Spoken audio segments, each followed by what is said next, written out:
Hello, I'm Bjorn Roberts from Earthworm Foundation, where I'm a senior advisor on forestry. And I'd like to tell you the story of the day that Earthworm Foundation was born. Back then, it was Tropical Forest Trust. The time was the 25th of March, 1999, and the place was the London offices of an environmental consulting company called Danes & Moore. And I was working for a guy called Scott Poynton. And Scott was the head of the forestry sector there. And for the previous year, he had been working intensively with a group of forest product companies who were buying tropical hardwood garden furniture that was made in Vietnam. And it looked like a very successful industry and business until environmental groups like Global Witness, Greenpeace, Friends of the Earth, and others identified that a lot of the wood that was going into that hardwood garden furniture was actually being harvested in really biodiverse forests that should have been conserved, and even forests in Cambodia where it was illegal to cut it, and it was the proceeds of that illegal trade was helping to fuel civil conflict that was happening then in Cambodia. So Scott had been really exploring with these companies and with some of the environmental groups whether it would be possible, rather than shutting down their work and their trade in tropical hardwood garden furniture, whether in fact it could be used to improve conditions on the ground. And at that time, there was no possibility of, for example, choosing FSC certified wood in the tropics. There just simply was none. The challenges were too great.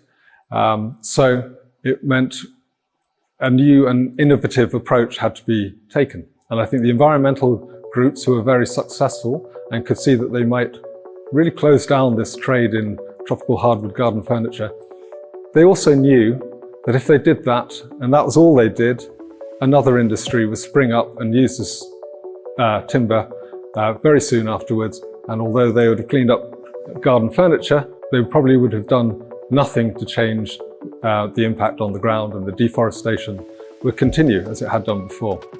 So the proposition that we brought to the NGOs was that we would work with these companies to really try to reform the sector and make it a force that was working towards legality, responsible sourcing, understanding what's happening on the ground, and ensuring that harvests of timber happened in the right places and were not excessive, and had the support of local communities and so on. The proposition that Scott was bringing and I was bringing both to the companies and to the environmental NGOs was quite challenging back then. It was a novel proposition. So we had this task, on the one hand, to convince the businesses that we were asking to form the Tropical Forest Trust to make ambitious policy pledges on their hardwood sourcing, to ensure that, of course, it was legal, but from known sources and sustainably produced, and that they'd set targets for that and make those targets public. So that represented a risk for them. Our ask of the NGOs was to give those companies some breathing space, some time that it would inevitably take to really reform these complicated, opaque supply chains that were going into different parts of Vietnam and Cambodia, and at that point we had very little visibility.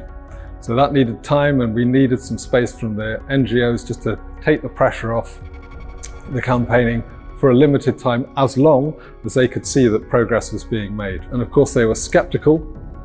They saw it as a business initiative and worried about greenwashing and losing the momentum of their campaigns. Both camps had to, in a sense, trust that we would be able to deliver what we were saying for them. That meant a lot of work talking to both of them to understand their needs and perspectives, ultimately what it would take to support both to the point where business could be seen to run sustainably based on responsible supply chains. So we did as much as we possibly could to do that. We worked hard, listening and bridging the gap and going back and forth between the different groups and developing how the trust that we proposed would be funded, how we would set our objectives, and how we would operate in practice until we had all of those pieces in place and everyone agreed and understood what it was that we were proposing. But in the end, we're going to make a deadline, and we need the companies to commit by that deadline, 25th of March 1999.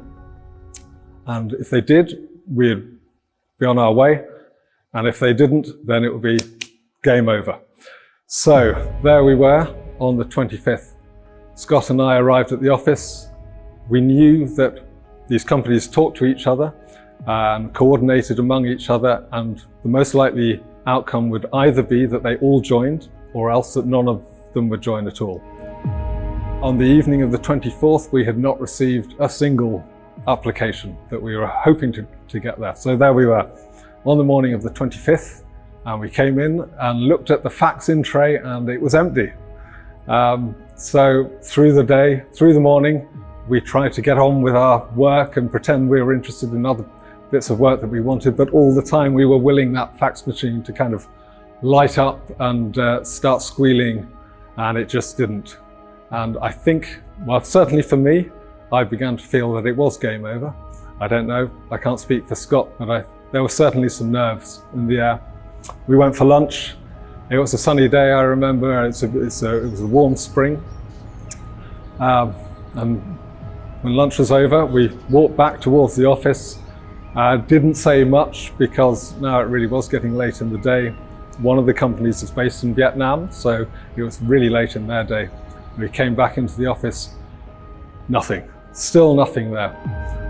But of course, I wouldn't be standing here today now and telling you this story if later that afternoon, hallelujah, the fax machine lit up and started squealing and the paper came out, and there it was, the first application that the Tropical Forest Trust ever received from a company, signed by Eric Currens, who was the CEO of Quantum. And sure enough, in short order after that, all of the rest came in. And as I remember, I think Scott and I had 1 or 2 beers that evening. 25 years later with the Earthworm Foundation, I really think we can still trace our DNA and our kind of core mission really back to some of those early discussions we had there, trying to bridge the NGOs and the forest and the companies, the buyers and the producers. That's still really at the heart of what we do today. And also, for me personally, as I have spent this half a lifetime with Tropical Forest Trust and Earthworm Foundation, and I've had the chance to meet some amazing people and go to some incredible places from West Papua to the Arctic Russian forest in Arkhangelsk province. I often do think, in fact, that the seeds for all of that was that first fax that came through 25 years ago in Richmond.